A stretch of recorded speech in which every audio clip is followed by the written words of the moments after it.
Hello, hello, JJ DiGeronimo here from Together We Seek.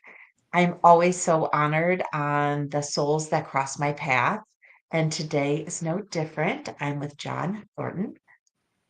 I'm with Joe Thornton. I was thinking about John, of how I got connected, John Michael, how I got connected to Joe.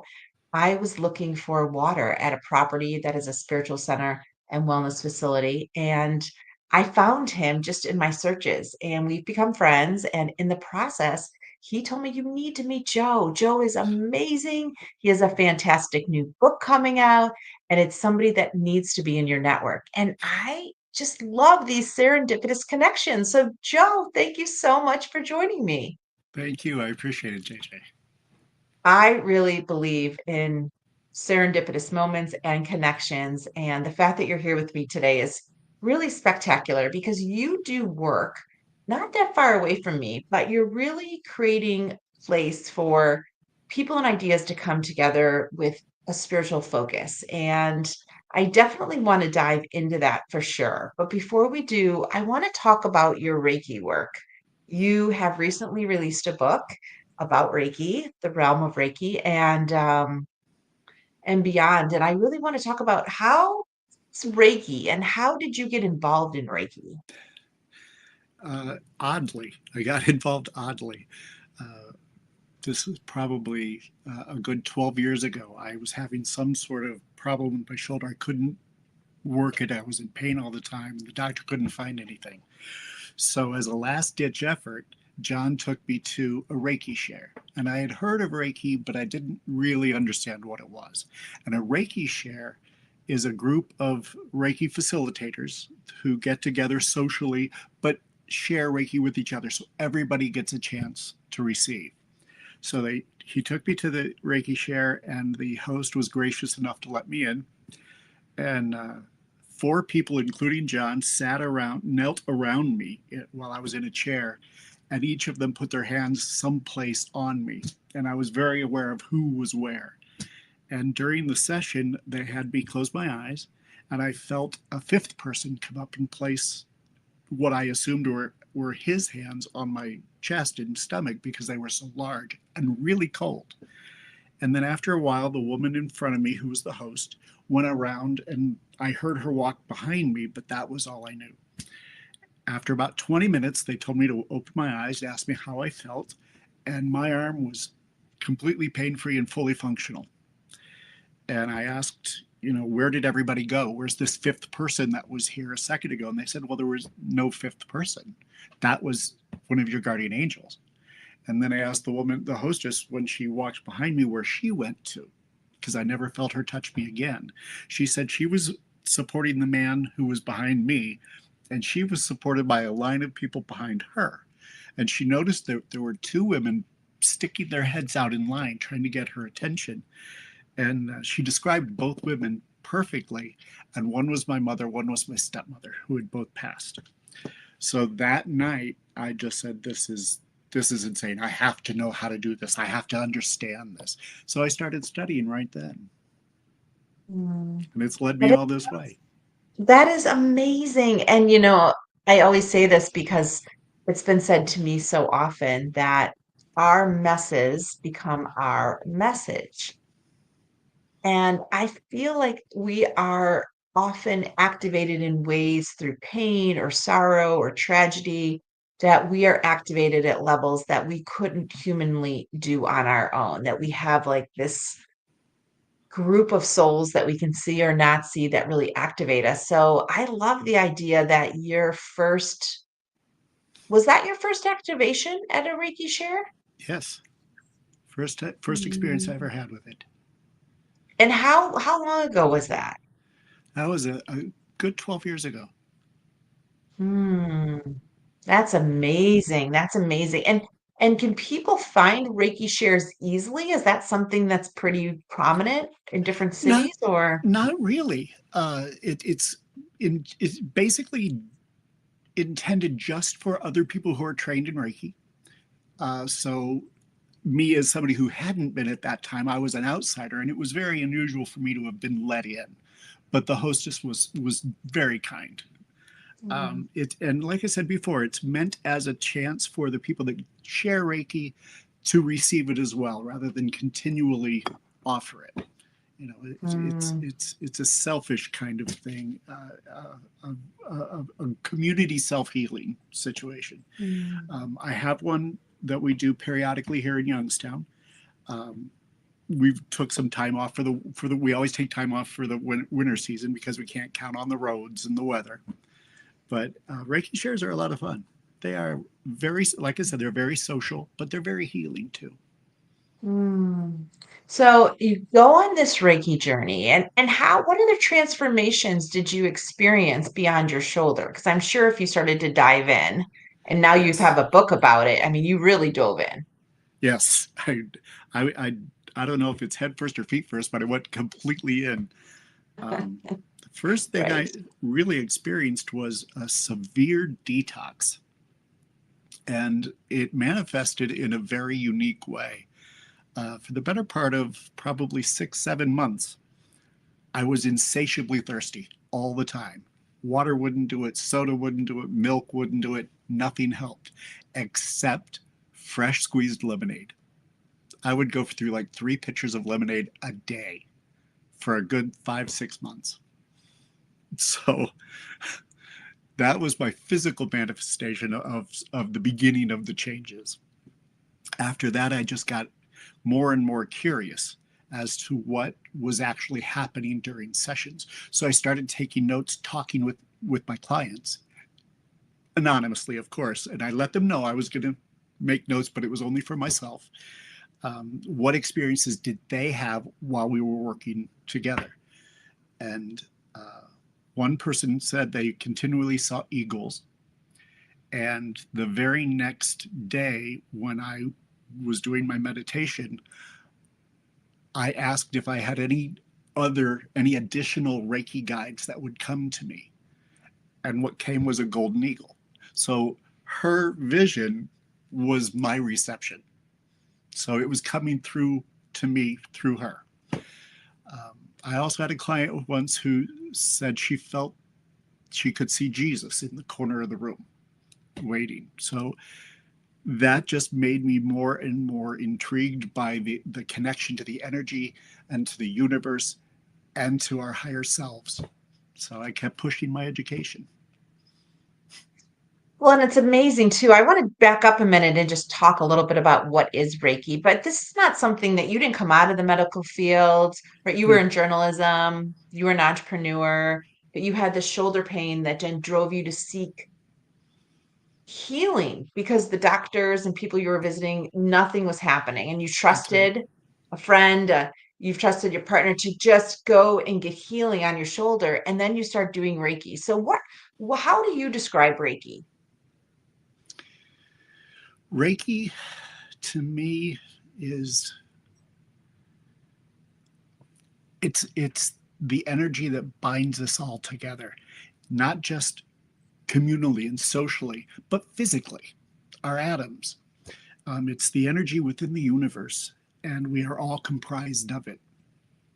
Reiki is all knowing, all feeling, and it doesn't understand or know the concepts of time and distance. So I have many clients who I do distance Reiki with in California and so forth. It's they have the same degree of response that I do with my in-person clients. Um, Reiki energy is just, in a nutshell, love. It's love, and when you're sharing Reiki, you're not giving of yourself energetically, but emotionally, because you have enough compassion and empathy for your client that you want what's best for them. Mm, I love that. That feels so good. Like, I feel so good just talking about this. And, I think a lot of people feel like they have to see something to believe it.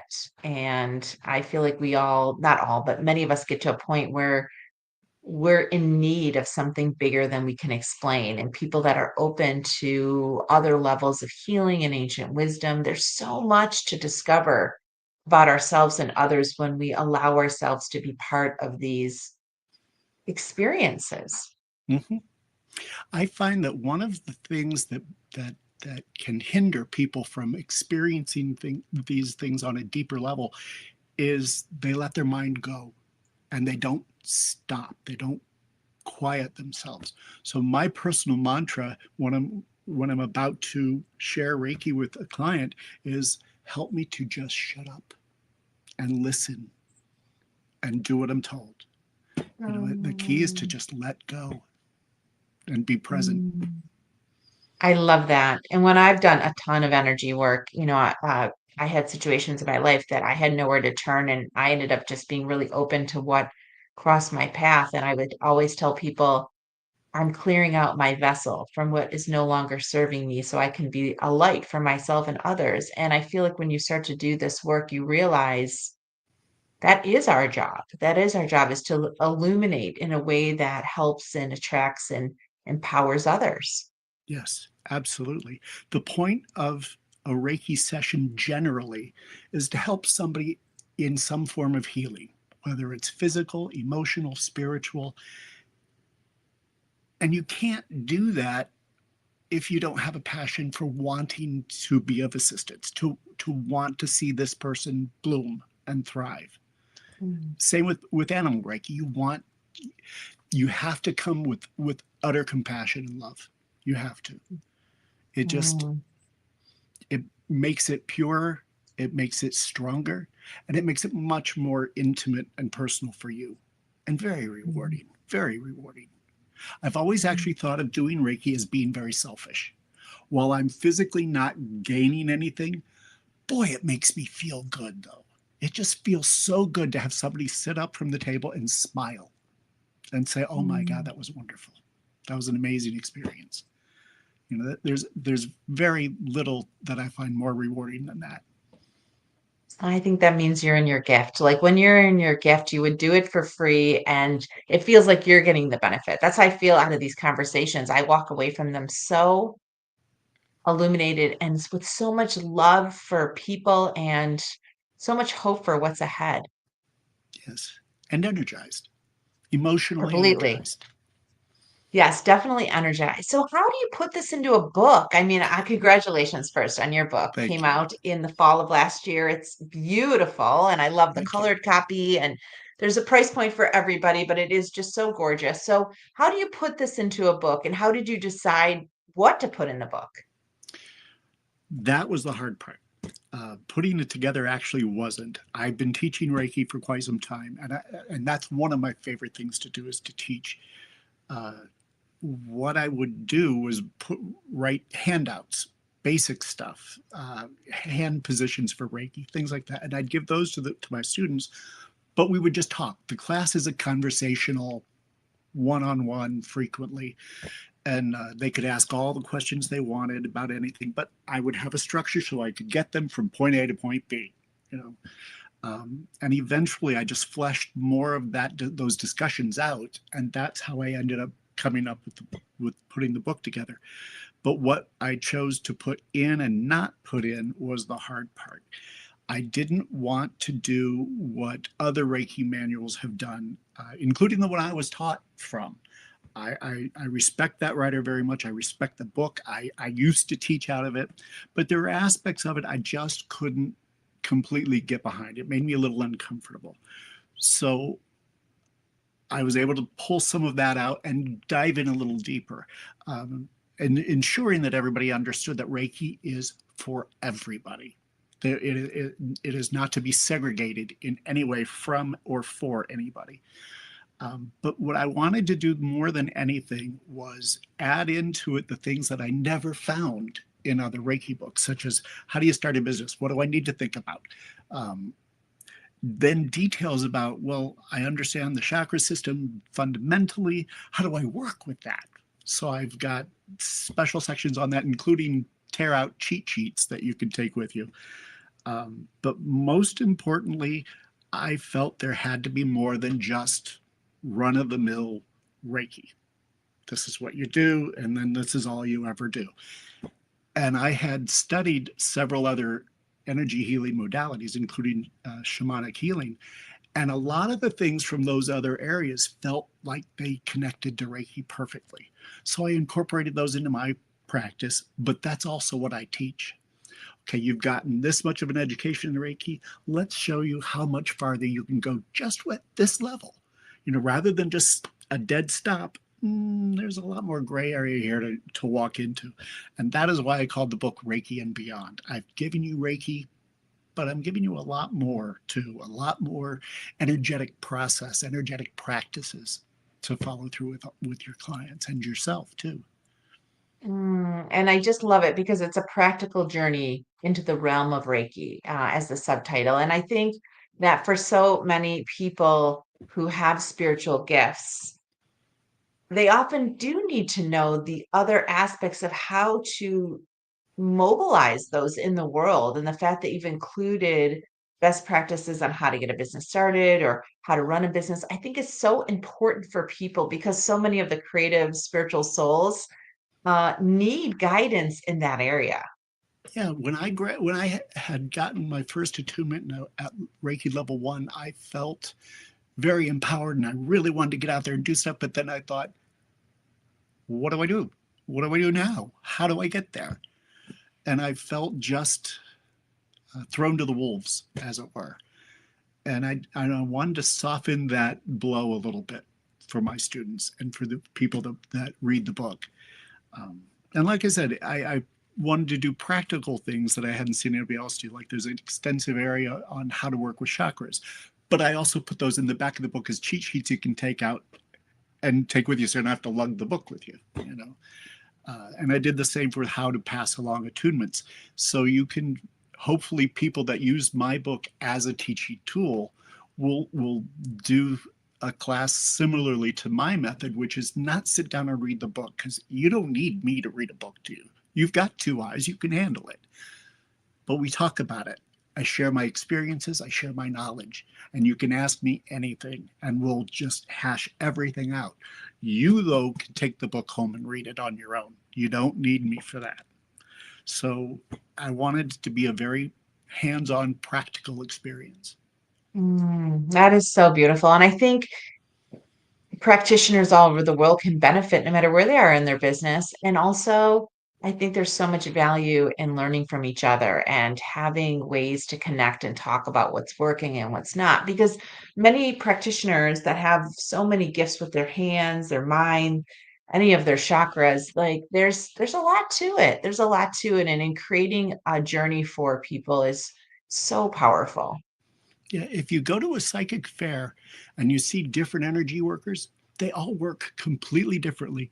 They all do completely different things. Some people are very grand in their gestures. Some people are very quiet and sedate. And I never really could reconcile that until I had studied further energetic practices. And I realized it's because there's no real hard and fast rule. Mm. It's flowing through you. You're doing what the universe is telling you to do, what your spirit is telling you to do, rather than, oh, well, the instructions are A, B, C. After a while, once you get this under your belt a little bit, you throw the rules out and you just listen to your guides and do what your heart says you need to do. I So love that. it's a unique situation with every client. I think that's fantastic. So tell us a little bit about your spiritual center. I love the fact that you have a 501(c)(3), the Great Conjunction Spiritual Center. I love your tagline that you bring people and ideas together for spiritual focus. I think that is going to be even more important as we're entering the age of Aquarius, with Pluto entering Aquarius here for good. So tell us a little bit about the work you're doing in addition to the book, in addition to your Reiki. You're very multifaceted. I love it. Yeah, we keep busy. Um, we have different services available through Great Conjunction, Reiki services, life coaching. I'm also a holistic life coach. My husband is psychic. He does psychic readings. We have different workshops periodically, classes in psychic development, in spiritual cleansing. We're very excited now. We're doing a 4-day retreat in the middle of toward the end of October this year. It'll be October 23rd through the 26th. It's a 4-day retreat just over the border from Ohio into Pennsylvania. So I'm in Youngstown. It's about 20 minutes from me. We're going to have different presenters doing different types of modalities and experiences. One woman who is actually my Reiki master. She taught me Reiki. She will be doing uh, uh, channeling the sacred wise woman. We're going to have a woman doing a shamanic healer doing a drumming circle and a meditation through the drumming so you can travel and take a journey of your own. It's going to be a very unique situation where everybody can get something completely different out of it and something very deep or casual. It depends on your willingness to participate. That's why we're calling it self-discovery, the Unplugged Retreat. So turn your phones off, and you're going to get out of it just what you put into it. You can attend all the workshops or not. There are other things to do there. So it's going to be a lot of fun. And we're doing it in conjunction with a company called Reiki Yoga, Shanti Yoga Love up in Ashtabula. So that's going to be really exciting. That'll be in October. So we've got a lot of time to work on it. So. I can feel it already. That's amazing. Amazing. Well, for anyone who's listening, all of Joe's links are below. We'll be sure to add the retreat link because we didn't add that because that wasn't scheduled when we scheduled this. So we'll go back in and add that for everybody. But Joe, as we're parting ways, is there anything else you want to share with the listeners and just anything that really captures where you're going? Really, all I would want to say is, and this is something I always really hammer home with my students, is when you're meditating or studying something or reading a book that you're trying to grow through, shut up. Don't overthink it. Experience it first. Then you can come back and evaluate and reevaluate and decide, is this connecting to me? Does this work for me? But the biggest thing is don't let yourself get in the way. Turn it off, shut up, focus, and then make your judgments and see where your heart's going. I love that. I talk a lot about in my book too, like really allowing yourself to sidestep your ego and just allow yourself to explore, do, and be without judgment. And I think that's super hard. You have to train yourself to do that. But when you do, it's just such a much more peaceful place to be because you give yourself the space to learn, explore, and experience. Yes, yes, ego is a wonderful thing, but it can get in the way sometimes. So when it comes to Mm. broadening your spiritual horizons, ego's not your best friend. Well, I'll end on that because that is the truth. And Joe, I'm so excited you joined us here on Together We Seek. I will add the additional links below. For anyone listening that wants to reach out to Joe, please do. We'll check out your retreat and your book, Reiki and Beyond. Thank you so much, Joe, for joining us. Thank you, JJ. I appreciate it. It was a pleasure. Thank you.